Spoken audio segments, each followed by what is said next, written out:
Hey, Husker fans, welcome to another episode of the Husker Big Red podcast with Chris Peterson and Danny Gillette. As always, go Big Red.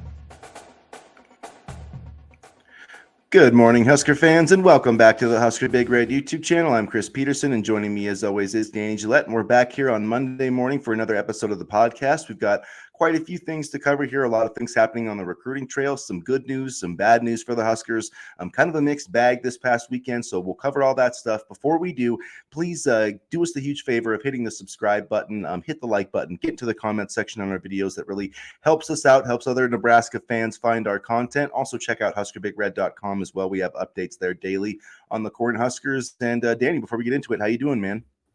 Good. A little tired. I had a busy weekend, which is why I didn't write a ton this weekend. But thankfully, that's why you're here to pick up the slack, and not only pick up the slack, but do a really good job in doing so with all of these, with all of this news. Like you said, good news and bad news. But yeah, it's been an interesting week for Nebraska, and things are really starting to heat up, like you kind of alluded to, both good and bad. So I'm excited to get into it. Yeah, and so nothing really there was, I guess, one commitment. So, taking it back, last week, I think our last show we did, who did we think was going to be the next commitment? And we each said it was going to be offensive tackle Brian Tapoo. And on Sunday, Brian Tapoo committed to Oregon State. So that shows you how quickly things can change in recruiting. But it seems like that he really was a silent commit. I know sometimes we wonder if he was a silent commitment. But according to what Sean Callahan of Husker Online wrote, he basically told the Husker Online guys, like, I'm going to commit. It's just a matter of days making this announcement. Then he took the visit to Oregon State. Obviously, that went really well. And by Sunday, he was committed to Oregon State. So that was a little surprising to me. Maybe it's closer to home. I mean, Utah to Oregon, though, doesn't seem that much farther than, or that much closer than Nebraska. So I'm not sure exactly what happened there, but I do know that he's off the board for the Huskers. So yeah, a little bit of a surprise there to close the weekend, I guess. What are your thoughts on that, Danny? Once we start winning, I wouldn't be surprised to see if he flips back to Nebraska. I mean, right now, as it stands, we're a 5-7 team with a young quarterback room and, still a lot to prove. I mean, the fact that honestly, we've recruited as well as we have coming off a 5-7 season is impressive in of itself. So I wouldn't be surprised if we see some of these commits now flip, because as much as we're worried about losing guys and missing out on guys, it works both ways. So it is disappointing for now, but I wouldn't necessarily kind of check him, check off that he will be at Oregon State forever. Yeah, and so I did like his potential. I thought he could be a really a good starting tackle potentially in the future with the right development. But obviously he didn't see that path at Nebraska, and that's okay. Not everybody does, but potentially could be someone Nebraska circles back to. Another projected miss, not a miss yet, but a projected miss is coming with Douglas Utu, the Bishop Gorman 6'5", 300-pounder. He visited Tennessee over the weekend, and they, seem to grab the lead there. So Tennessee and offensive linemen are doing pretty well, though David Sanders visited Ohio State this weekend, and I don't know, I feel like he might end up there. But then Ohio State and Tennessee have been among the favorites for David Sanders. The Douglas Utu one, that really stung me personally, just because I really wanted him at Nebraska. I think he's an elite offensive lineman. He's rated as a star level, and ESPN talked about that recently.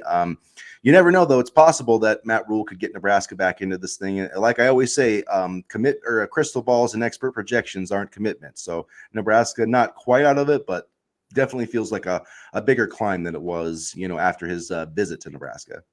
Yeah, for sure. And again, I thought landing Douglas Utu would have been, a little bit of a pipe dream. I mean, he's a really solid offensive lineman, and quite honestly, again, the foundation hasn't been built yet.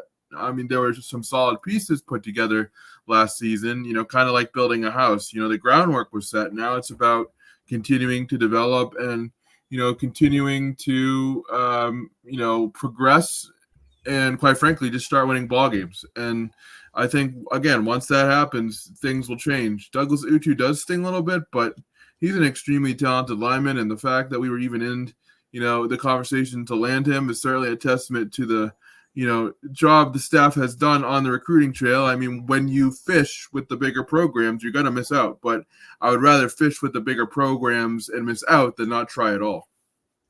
Yeah, and there was some good news this weekend too. It wasn't all bad. Those were a couple of things that I just wanted to. They were kind of the most recent, so that's Yeah. probably why we let off with those. Those kind of happened Sunday night. Sunday with the Utu prediction, and then Sunday night with the Brian Tapoo committing to Oregon State. But it was a big official visit weekend for the Huskers. They had 10 recruits on campus, including Chase Lofton. And coming out of that visit, the Huskers have got 2 expert projections. One from Brian Munson of Husker Online, another from Derek Young from on3.com. So they are the clear leader now, according to the on3 prediction machine. They have like an 80-some% chance to land Chase Lofton. They have a 90-some% chance to land Christian Jones. All the crystal balls around Christian Jones in favor of Nebraska right now. No crystal balls yet. And we haven't seen like a Steve Wiltfong or a Chad Simmons or, I guess Tom Loy is the guy over at 24/7 Sports now. We haven't, or even like Greg Smith. We haven't seen any of those guys project Chase Lofton, at least that I've seen. But it does feel like Nebraska's trending in the right direction. He said last week he wants to decide within the next couple of weeks. So I feel like a decision's upcoming either, this week or next for Chase Lofton, hopefully in favor of the Huskers. Yeah, that would be a big get. I mean, you talk about the emphasis on tight ends. Nebraska is definitely, that's a position where they really want to focus on. And it makes sense because, when you are dealing and have a young quarterback, the tight end's a little bit of a safety valve. I mean, you look, for example, even just in recent years, how big Austin Allen was to the program in his final season in, 2021. And I wish we used him more, quite frankly. We saw how valuable Thomas Fedoni was to Heinrich Harburg. And the tight end position is a crucial position, especially in terms of blocking as well as receiving. So the fact that we have some expert predictions for Lofton is certainly a good sign, and he would be a tremendous get to a loaded tight end room. Yeah, and it's going to be interesting to see because Christian Jones just visited Oklahoma this past weekend. There was some talk about him maybe taking visits in the fall. I'm not sure if that's going to happen or not. So it's just going to be interesting to see if the Huskers, can try to close with him and Chase Lofton here over the next couple of weeks, because I feel like with Christian Jones, I feel like either a decision comes relatively soon or it is going to be, in the fall. And I still think Nebraska has a good shot. It's an interesting step to take for him, knowing that there's not a ton of spots left, but he's also ranked in the top 160. So I don't think if he's not worried about, the Huskers saving his scholarship for him. They'll find room. And, another positive trend, which we can get to as well. But I read from Sean Callahan, the Huskers have added 46 freshmen on this roster total between, recruits, walk-ons. They've added a bunch more, 10 transfers. So almost 56 players have been added to this roster, which, if they start putting in roster limits, that won't be happening anymore. But at any rate, before I get sidetracked, so some of the other positive trends too, because there was some other, crystal balls and expert projections that I think are really noteworthy, especially Bryson Weber out of the cornerback, 6'3" cornerback out of Missouri City, Texas. And he got a crystal ball. He got an expert projection. So he's I feel like if you get expert projections from more than one network, we can say safely that you're trending. He's trending to Nebraska at this point. Especially Mike Roach, I see he's a national analyst for 27 Sports, but Mike Roach has done his work in Texas. So if he puts in a pick for a Texas kid, it carries a lot of weight. Number 288 overall in the composite rankings, sub 11 second, 100-meter dash. He ran it 10.56 as a junior this spring in the 100-meter dash, 21.79 in the 200. 2 interceptions this season. I mean, 6'3" and you run that fast, like sign me up for a cornerback like that all day. Yeah, we need cornerback depth in the worst way, and I'm wondering if you're going to get to this too. But the expert projections for Sayre Wright out of USC this weekend is also something to watch for, and I love that they're continuing to place an emphasis on the quarterback position. Again, it's a classic case of this staff not only identifying what they need, but going out and trying to fix it as soon as possible. Yeah, I definitely want to touch on Sayre Wright. That was a good, pick up for the Huskers, or a good, guy to have on campus. But yeah, Weber, of course, he would be 2025 class, but he would be another blue chipper. And then Will Hawthorne, The Yeah. 3-star linebacker is another guy. Nebraska's in the mix with Iowa State, so keeping an eye there. And then Jeremiah Jones, also not a guy that we've talked about a ton, but it's really interesting because 24/7 has him at 6'4", and one of them has him listed at 6'6", but 6'6", 217. He's been talked about as a safety, wide receiver, tight end. He also got an expert projection to Nebraska. So the Huskers did pick up some positive trends with Jeremiah Jones, Bryson Weber. I think they're in a good spot with Will Hawthorne, and then Chase Lofton. So this was overall, I would say, a positive weekend for the Huskers. And then, there's some late 2024 editions, and this happened on Friday, but Jaylen Grad finally, made his commitment to the Huskers. So he's, on the 2024 roster now. They've added a walk-on wide receiver on Saturday. I'm trying to think of what his name was off the top of my head, but beyond that, it looks like Mekhi Nelson, he was a 2025 running back, reclassified to 2024. He has an announcement set for today, but it looks like he's going to be announcing for the Huskers and enrolling at the running back position. And then Zaire Wright has been trending with expert projections and crystal ball, so it feels like he's going to be, committing too. And I wonder about him, if he's going to be a scholarship guy or a walk-on guy. It's so jumbled now, but Yeah. what do you think about this late surge of 2024 roster additions for the Huskers? Well, I think it's a classic case of, trying to catch teams off guard, in the sense that you're trying to find really solid players at positions of need that you can get. And, it's kind of a little bit, in my opinion, beneficial for this late surge, because you can really kind of close the deal with some of these guys. I mean, Gramstead, I know we were kind of talking last week about how would he fit into this quarterback room. I think, he's a solid addition and a player with, veteran experience. And then you have Wright, who I think could honestly be an immediate starter at the corner position. And, then you have the wide receiver, and it's just continuing to tie up loose ends. That's what I kind of get from all of this. It's not being satisfied with what you have and just going into training camp. It's identifying needs and trying to fix them as it happens. And this is another kind of change that I've noticed from, the previous coaching regime, is that this coaching staff is always trying to fix, problems and holes as soon as possible. They're not trying to wait. They're not, waiting to see, can this player step up. They're trying to fix it because they know it needs to be addressed. And, for Nebraska, this late June surge is proof of that. And, I have no problem continuing to add players to the roster, because I would rather have too much depth than not enough depth, because we've seen the other side of the equation with not enough depth, and it was not pretty. So I really like this late surge. I think it just shows that, they're continuing to tinker with the roster and trying to see what works. And a couple more additions, but another notable roster addition for the Huskers, John Hohl, I believe Hohl, how you spell it, Hohl. He's going to be coming in as a kicker. He was in the transfer portal, was rated as the top kicker available in the transfer portal. So he'll be coming in to kind of compete with, Tristan Albano. So adding some more competition there. They add Nelson to the running back room. And yes, you're right. Is definitely a guy I could see starting for this team. I mean, he's a really dynamic player, was ranked in the top 100.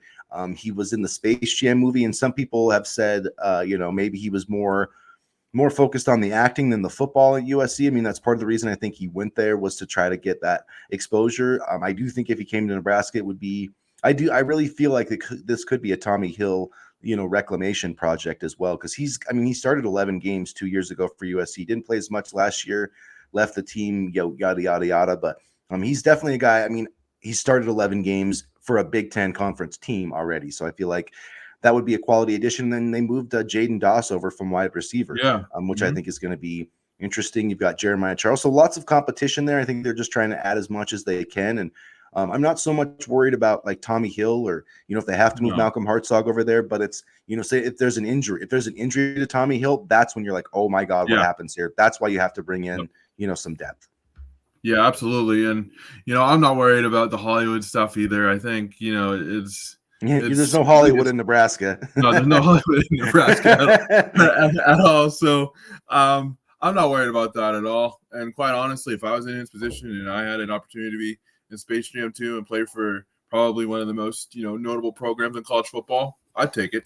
I mean, if he could do that, that was awesome for him. And I'm not worried about that at all. I mean, he had 11 games started last year. He has that experience.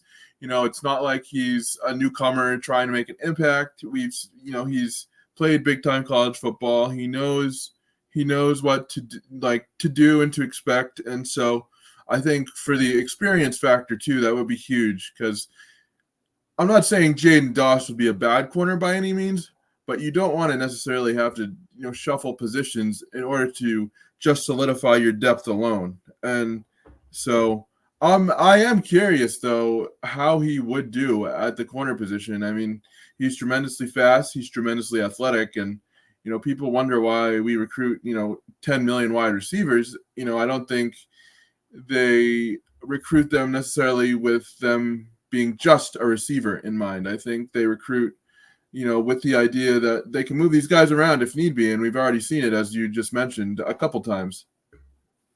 Yeah, I mean, with Jaden Doss, you never know. Sometimes that switch from receiver to cornerback does work. I mean, look at Mike Sainers, though, from Michigan. I mean, he turned himself into a second-round draft pick at corner. And so sometimes just, I think being able to see, play that wide receiver position with a lot of those screens and things, I think that can help. And they really like his ball skills. So I'm excited to see what he can do. But I did think that he could help them at receiver. And I do think that speaks to the depth that Nebraska has at wide receiver right now, where it would be tough for Jaden Doss to, really play a meaningful role this year. I mean, I do believe Matt Rule when he said last week that they think they have 9 or 10 guys that they would feel comfortable with the wide receiver. I totally agree with that, but it's hard to play that many guys, though. It really is. And there's a lot of mouths to feed already on this offense, especially, you're thinking about Carter Nelson coming here, Fedoni, the running backs. So yeah, a lot of mouths to feed, but a really exciting, I really like this roster. And, we were talking yesterday about it, even with some of these recruiting misses, not really about 2024 additions, but you look at the way that Matt Rule and the staff have recruited, and I think that they've landed a blue chip prospect at every single position. I mean, quarterback, running back, receiver, O-line, tight end, D-line, linebacker, cornerback, safety. I mean, they even landed, Tristan Alvano at kicker, so I mean, they almost every position I feel like is pretty solidified with blue chip talent. It's just about adding, the depth that you want to have, that teams, not that Nebraska's ever going to be this, but like Georgia and Ohio State. I mean, that's the goal at some point. I get what you're saying, yeah. Yeah, it's going to take a while to get there, but they're slowly and surely. I mean, look at wide receiver right now. The way that they have transformed that wide receiver room in 2 years ago, it was atrocious. I'm sorry. I'm not trying to disrespect the guys that played here, but outside of Trey Palmer, there wasn't a lot of talent in that room. And now I will you sign look off at it, on that, yeah. I mean, there was a couple guys, but there was a huge drop off from 1A, from number 1 and number 2 to like number 5. And this year, we don't have that. I mean, Malachi Coleman and Ja'Cory Barney are like the low end of the totem pole guys, and they're legit playmakers. So this wide receiver group is maybe the best we've ever seen at Nebraska, just in terms of its collection of talent. And it wasn't even, looking back 2 years ago, it wasn't even those wide receivers' fault. They were being put in situations where, like, Levi Falk, again, we're not trying to rip on the guy. We're just trying to use, examples. He was your number 1 wide receiver, and he was a decent wide receiver, but he wasn't a number 1 guy, and it was unfair to put him in a spot like that. So, 2 years ago, you were asking guys to, fill roles that they weren't accustomed to, and that helped nobody. And now, like you said, we have Malachi Coleman, Corey Barney, we have Jalen Lloyd, we have, Hall, McMorris. I mean, we have so much depth at the position. I'm just wondering who's going to get targets and how many of these guys are going to get targets. And just a quick note on Doss. He played corner in high school, and I believe he was originally recruited to be a corner, and then he wanted to make the move over to wide receiver. So you mentioned Tommy Hill a little bit earlier, and similar to Hill in that way, because Hill was also a very solid wide receiver. So, it's not like Nebraska hasn't had experience with these players, types of two-way players before. I just thought it was an interesting note because I didn't realize, up until a couple days ago that Doss also played corner at the high school level. Yeah, and they've recruited quite a, he's Jeremiah Charles, Bryce Turner's a few more of those. I think Quinn Clark is a guy that could probably go both ways if he needed to. Not that he can't make it at receiver, but they offer a lot of guys who, I mean, heck, you can make the case for Malachi Coleman playing defense. I mean, some teams recruited him. I think Michigan was recruiting him as an edge for a long time. So a lot of Yeah, guys they have were. that versatility in high school, which I think is a good thing. So yeah, the last thing I just wanted to wrap up here. So Phil Steele, the venerable expert, college football expert, he's pretty well known. He's putting out the preview magazines and all that stuff. So if you like Phil Steele, make sure you check that out. But pretty interesting. He's got Nebraska picked 7th in the Big Ten right now, or Oregon and Ohio State are number 1. Then you got Penn State, then you have Michigan, I believe Iowa, and then USC is 6th. So that's kind of where he's got us, and then Nebraska at 7. So what are your thoughts or impressions on that, Danny? I mean, I think, we all want Dylan Raiola to be the savior, and we all want, this team to immediately click. And I think it can. I'm not discounting that at all. But just from, a roster perspective, a freshman quarterback, you have a bunch of new playmakers, you have a solid returning defense. But I think offense is going to be the big question mark. I think 7th is a little low. I mean, and yes, I know Iowa went farther than we did last year, but I'd put them in Iowa's spot at least. I do understand the kind of cautiousness and the tentativeness to put them high, and we've seen that before, but I think it's a little bit low. I mean, and when you just mentioned the teams, USC, Oregon, I keep forgetting that there's new teams in the Big Ten now, and USC's here and Oregon's here, so it's going to be a tight league, but I wouldn't put Nebraska that low, in my personal opinion. Yeah, I think I think they're probably fairly close. I mean, I could definitely see them in that 5 to 7 range. Yeah. But at any rate, I mean, worst case scenario, if you finish 7th in the Big Ten, like you're definitely going to a bowl game. So I mean, I at least take it positively that they're being probably projected to win 7-8 games. I mean, I think that's realistic. Do I think that there's the potential to win more? Yes, there is also a potential to win fewer. I mean, I think the floor for this team should be 7 wins, and I think the ceiling is 10 wins. That's what I think the best case scenario. I don't see them beating Ohio State at Ohio State. Probably not beating. They have some other tough. I think they play USC and Iowa. I know they have some tough road games. They have USC in the Coliseum, and that's not easy at all. Yeah, I mean, but I could definitely see them winning like one of those 2 games, at Iowa or at USC. So I definitely think a 10-win season, if everything works out right, if Dylan Raiola is the truth right away, then I do think that that's possible. But the floor to me should be 7 or 8 wins, and the whole. I'm not really sure what the Jaylen Graham said. Maybe he raises the floor a little bit. But I don't really buy the idea that, this is going to like drastically change the room. I don't really buy, that it's going to allow Heinrich Haarberg to impact the offense in another way. So where does Haarberg fit now? I wouldn't move him at all. I would just keep him at quarterback. I just don't see him, going to tight end. I mean, especially because you spent the whole spring playing him at quarterback. Like, I just don't. I think his best option, like I've always said, I think the only way he really helps this offense is as a wildcat running quarterback. I don't think that changes. So I would keep him at quarterback. I mean, I could see using him some at tight end, but here's my thought. Like, you've got Fedoni, who I think is going to be an NFL draft pick. Carter Nelson's coming in here, and people forget about Borkacher all the time, but I guarantee you that guy is a better blocker and all-around tight end than do you really? I just don't believe that Heinrich Haarberg can go practice at tight end for a month or 2 and be better than those guys. So what is he really bringing to the? So I don't know. I mean, I think it does hurt his chances, but ideally, in the best case scenario, neither of these guys will ever play a snap for Nebraska anyway. And this is something I brought up to you off air, but I had heard this used as a talking point too. With TJ Lateef coming in, obviously, Elite 11, stuff like that. Do you see a quarterback currently in the room leaving? Like I was thinking Danny Kaelin?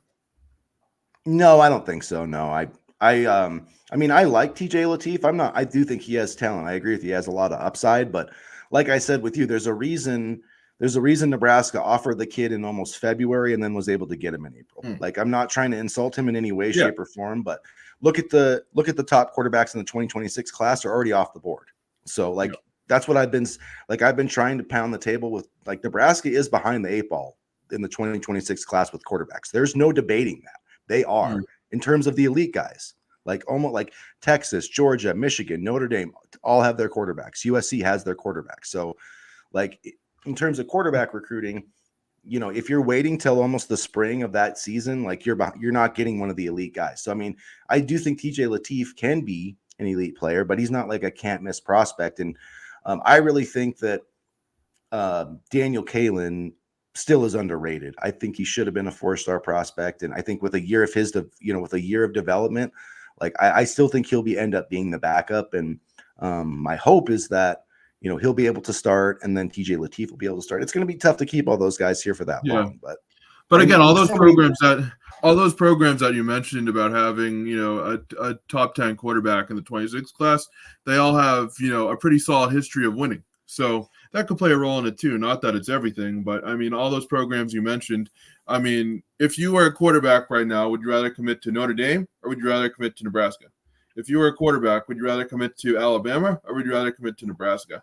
And I think the tides are starting to turn because obviously we have a very solid quarterback room right now. We have Lateef, we have Kalen, we have Raiola, we have Harburg. But, all those teams that have, a top 10 quarterback right now also have longstanding success. And not to go off on too big of a tangent here, but I think, that's why this year in terms of winning is so big. So that way we can start to kind of establish that winning culture and show recruits that, it's more than just talk. And a brand new, unbelievably beautiful facility. Yeah, and that's why the development is, a key part of it too, because if you get 3 Elite 11 quarterbacks, like, you should get 2 quality starters out of that. Now I could definitely see, if Dylan Raiola moves on, then you've got the Kalen and Lateef competition. I could see the loser of that competition moving on and entering the portal, down the road. I don't think we'll see it next year. I don't think we'll see Jaylen. I think it's probably more likely that Jaylen Grad comes to Nebraska for a year, doesn't play, and then enters the portal and leaves next year, because he's never going to play here. He's just never going to play. If he does, it's not a good thing for Nebraska. That's my opinion. I'm not saying he's a bad player, but that means that Dylan Raiola is not on the field. So, I mean, I like Jaylen Grad, but like, I just, these people that are saying like, oh, this is an amazing move for the 2020, like, I just don't agree with it. I think it's a solid move. I think it adds quarterback depth, but I don't see this guy ever playing a meaningful snap for Nebraska, at least if everything goes according to plan. I don't either, but as Nebraska fans, we know that not everything goes according to plan. That's true. Yeah. No, and I do think it's a good move, but I do also think it's, like you said, whether maybe they do move Heinrich to tight end, and that keeps the reps, but somebody's losing reps, whether that's Heinrich or whether that's Daniel Kalen, because Matt Rule talked about it. Somebody gets the reps with the 1s, somebody gets reps with the 2s, and you know what I mean? And like, I just worry that we're going to be giving away reps to Jaylen Grad for a year when they should be going to Daniel Kalen, because Daniel Kalen could be a starter here someday. And as much as I like Jaylen Grad, I think he's a great kid. I think I really respect what he's doing and trying to throw his hat in the ring here, but I just don't think he's going to, really be part of Nebraska's future. So that's my only concern with it. But I do understand, if it comes down to it and you have to play Gramstad or Heinrich Harburg this year, then maybe Gramstad would be a better option, if that's needed. So if it's a, break glass type of emergency type of thing, I probably would rather be pulling out the fire extinguisher that is Jaylen Grad, or at least having that option. So I understand it from that perspective, but I just hope that, and I'm sure the coaches have thought about that, but just please do not cut the reps of Daniel Kalen. I mean, I don't, Harburg can stay in the quarterback room or move him around or whatever, or maybe making an HVAC. Like, I'm not sure exactly, but I don't know. And I just like the quarterback. I think that those guys really like each other, and I just don't want to mess up that, that culture, I guess. Well, I don't think he's going to cut the reps. I do think he provides, valuable veteran experience when your top 2 quarterbacks are freshmen too. Like, I definitely see your point though. I hope, Gramstad, and this is not a knock on him again, I hope we don't see too much of him, but at the same time, it's good to have that depth and it's good to have that insurance policy, just because you never know what can happen. And, I think, to me, this move kind of signifies that the coaching staff is not ready to move on from Heinrich Harburg, but, they recognize that he may not be the answer for this type of offense at the quarterback position, because we saw it last year. and he ended up being a sacrificial lamb to Marcus Satterfeld's running plays, and that it was tough to watch at times, and that's not a knock on him. They just couldn't run the offense that they wanted to run. And beyond that, I truly believe that, Matt Rule and this coaching staff, I don't think that they think about, oh, how's this going to work out with 3-4 quarterbacks? I think they look at a player, they're like, hey, this is a good player. Can we get him on? Will you join our team as a? I think it's as simple as that. This guy's a good player, which I Can love. We get him on the like team? If you like a guy, go out and get him. Like it's like that thing, and Matt Rule's pretty much said this, but I'm not gonna ever pass on talent because it makes players uncomfortable, and it's like I quote The Office, but it's the whole Michael Scott thing where he hires Danny, that salesman guy. He's like, I'm not gonna not hire good people because it makes you uncomfortable. So I totally think it is. You and I are probably way overthinking it. Matt Rule's like, it's just another good football player. I've got like 150 of them. Let's go. And so, and I like that approach. I like that approach. Leave no stone unturned. Don't leave anything, don't leave anything to chance. Just get who you can get. And especially in today's age of college football, when the transfer portal and NIL and this player leaves here and that player leaves here, and, just stock up on what you can and don't take any chances on, leaving that guy in the transfer portal and having somebody else pick him up. I mean, it truly is about accumulating talent, I think, for this program, and not necessarily about reps. I mean, it makes for cute articles from us, and it makes for a good 10 minutes of this podcast. But you're absolutely right. Matt Rule's probably like, hey, he's pretty good. Let's go get him. I mean, look at the wide receivers. I mean, we have more wide receivers now than we probably had in the last 3 years of the program, and they're all really talented. So I think there is. I think you're right in saying that, Matt Rule sees a guy, likes a guy, and he goes out and gets him. And it could be as simple as that. And he also mentioned, he liked that Jaylen Grad says a winner, and he said being around winners, is infectious. So that's another part of it. So, all right, you guys, we'll wrap it up there. That's the thoughts for today. We'll be back with another episode sometime this week. We'll figure out when, and we'll be back. But please check out HuskerBigRed.com. Hit the subscribe button, hit the like button. Let us know your thoughts in the comment section. And as always, go Big Red. Go Big Red.